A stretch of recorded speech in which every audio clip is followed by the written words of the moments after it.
और रक्षिता को गहरी नींद में सुला दिया। अब रक्षिता बेसुध सी सो रही थी। उसको यूं ही निहारता यक्ष उसके माथे पर बिखरे बालों को हटाकर बोला, तुम्हारी इज्जत, तुम्हारी अदाएं मुझ जैसे यक्ष को भी शायर बना देंगी।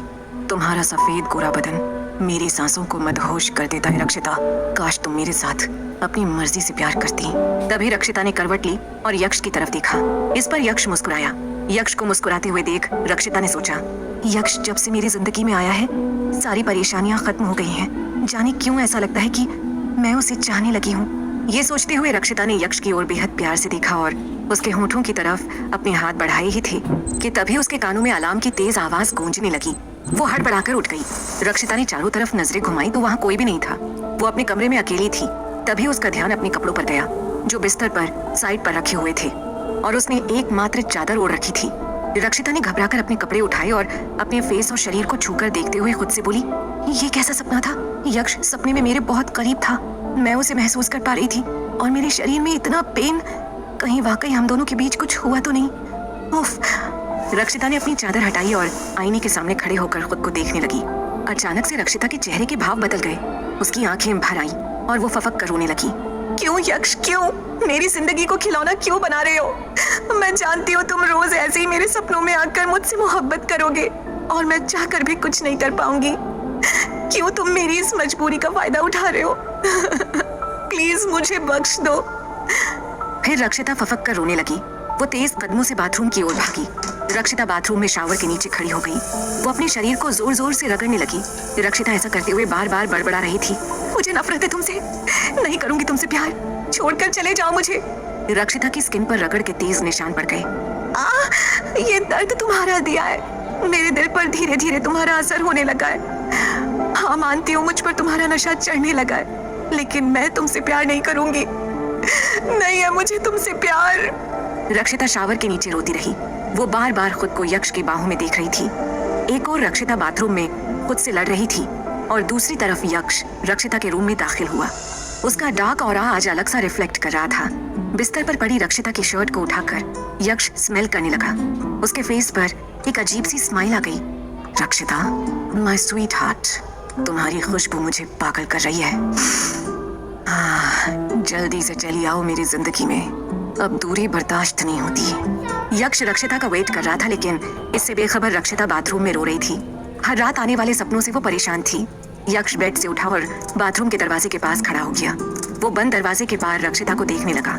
रक्षिता शावर के नीचे खड़ी कांप रही थी। यक्ष ने उसे इस हाल में देखा तो दरवाजा पार कर उसके करीब पहुंचा। यक्ष ने झट से शावर को बंद किया, जिससे पानी तो बंद हो गया, लेकिन इससे ज्यादा वो कुछ नहीं कर सकता था। यक्ष मन ही मन गुस्से में बोला, बेवकूफ लड़की, खुद को बीमार करना है क्या? क्यों भीग रही हो इस तरह?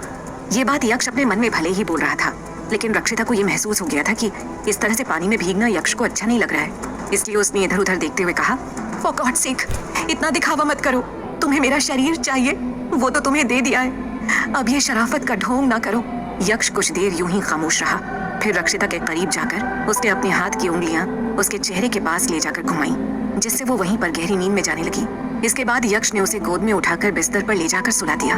यक्ष काला धुआं बनकर वहां से गायब हो गया, मगर कुछ देर बाद वो रक्षिता के सपने में आ गया और उसने रक्षिता से कहा, रक्षिता, तुम इस तरह खुद को सजा क्यों दे रही हो? देखो, मैं तुमसे बहुत प्यार करता हूँ। रक्षिता की आंखों में आंसू थे। वो यक्ष से रिक्वेस्ट करते हुए बोली, मुझे छोड़ दो यक्ष, प्लीज प्लीज यक्ष। यक्ष कुछ नहीं बोला, बस रक्षिता को देखता रहा। रक्षिता की हालत खराब होने लगी। वो रो रही थी। यक्ष पीछे हटकर एक और खड़ा हो गया और बोला, अगर मुझे सिर्फ तुम्हारा शरीर चाहिए होता तो बिना अपनी पावर के ऐसे ही तुम्हें पा सकता था, पर मुझे तुमसे मोहब्बत है, इसीलिए तुम्हारी हर बात को चुपचाप सहन कर जाता हूँ। तुम्हें क्या लगता है यक्ष में दिल नहीं होता? वो मोहब्बत नहीं करते। मैं पागल हूँ जो अब तक तुमसे मोहब्बत की भीख मांग रहा हूँ। मैं चाहूँ तो अपने मैजिक से तुम्हें अपने साथ ले जा सकता हूँ। रक्षिता चुपचाप यक्ष की बात सुनती रही। उसके आंसू अभी भी बह रहे थे। यक्ष ने अपनी उंगलियों से रक्षिता के चेहरे को साफ किया और उसके माथे को चूम लिया।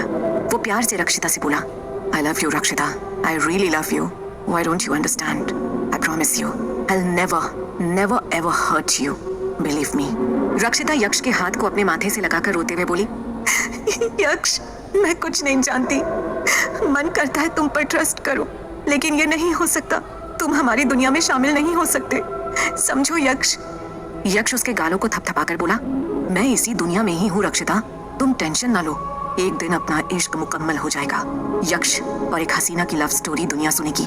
चलो अब मैं जा रहा हूँ, और याद रखना, खुद को नुकसान पहुंचाया तो मुझसे बुरा कोई नहीं होगा। अगले ही पल यक्ष गायब हो गया और रक्षिता नींद से जाग गई। रक्षिता बिस्तर पर बैठ गई।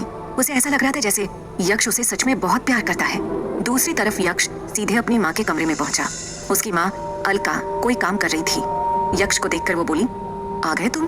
कहाँ घूम रहे हो आजकल? यक्ष अलका की बात सुनकर मुस्कुराते हुए बोला, कहीं नहीं माँ, खुद को ढूंढ रहा हूँ। जानना चाहता हूँ कि मैं दूसरे यक्ष की तरह क्यों नहीं सोच पा रहा। अलका ने ध्यान से यक्ष की तरफ देखा और यक्ष से बोली, तुम्हारे दिमाग में चल क्या रहा है, बताओगे जरा?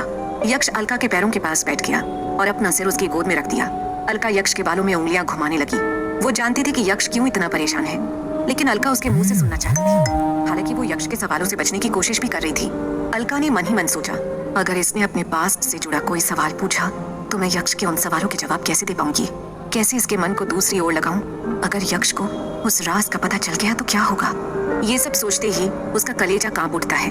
अलका को अपने ख्यालों में खोया देख यक्ष ने पूछा, कहाँ खो गई माँ? अलका सकपका गई।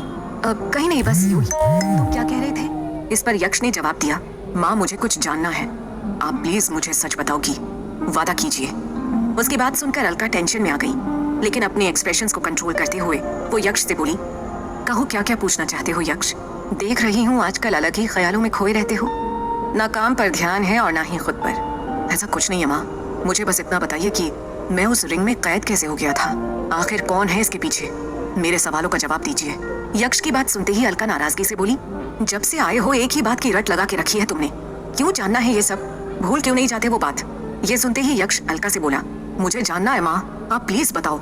कुछ नहीं जानना है, बरसों के इंतजार के बाद वापस लौटे हो, मैं अपनी खुशियाँ वो सब याद करके गवाना नहीं चाहती। मैंने कुछ डिसाइड किया है। यक्ष की माँ ने हल्के गुस्से से कहा, क्या डिसाइड किया है आपने? जैसे ही यक्ष ने पूछा तो अलका बोली, मैं अपनी पूरी यक्ष कम्युनिटी को तुम्हारे वापस आने की खुशी में पार्टी देने की सोच रही हूँ। आखिर पूरा समाज मेरे बेटे की शान को देखे। यक्ष अलका के चेहरे की खुशी को देख मुस्कुराकर बोला, अरे अब इतना खास भी नहीं है आपका बेटा। इस पर अलका ने प्यार से यक्ष के सिर पर हाथ फेरा और बोली, तुम कैसे जान सकते हो कि मेरा यक्ष कैसा है? कई 100 सालों में कोई एक ऐसा यक्ष पैदा होता है जो सबके दिल को चुरा ले। अलका की बात सुनकर यक्ष हंसने लगा और मन ही मन खुद से बोला, पर रक्षिता पर कोई असर नहीं मिला। वो तो अब भी मेरे करीब आने से घबराती है, जबकि जानती है मेरी मोहब्बत की तपिश को। तभी अलका चहकते हुए बोली, क्या सोचने लगे यक्ष? तुम्हें अपने दोस्तों को बुलाना है तो बुला सकते हो। सो फाइनली हम ग्रैंड पार्टी करेंगे और हमारी यक्ष कम्युनिटी के हर पावरफुल यक्ष को इनवाइट करेंगे।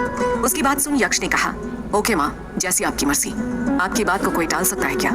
दोनों अभी बात कर ही रहे थे कि अलका की दोस्त माधवी वहाँ आई और एक्साइटेड होकर बोली, क्या बातें हो रही हैं माँ बेटी में?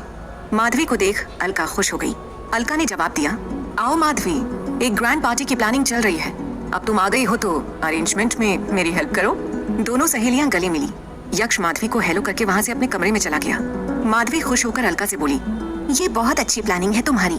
अब कनिका को यक्ष से मिलाकर दोनों की दोस्ती कराने का टाइम आ गया है। क्यों, तुम्हारा क्या कहना है? माधवी की बात सुनकर अलका ने कहा, तुम ठीक कह रही हो, चलो सब प्लान कर लेते हैं। इधर अलका और माधवी अपनी प्लानिंग कर रहे थे, उधर यक्ष के दिमाग में कुछ और चल रहा था। वो खुद से बोला, अब वो समय आ गया है जब मैं तुम्हें अपना असली रूप दिखाऊंगा रक्षिता। ये पार्टी सच में ग्रैंड होगी, तुम शॉक्ड हो जाओगी। फिर अगले ही पल खुद से सवाल किया, लेकिन मैं रक्षिता को इनवाइट कैसे करूंगा? कौन करेगा इसमें मेरी हेल्प?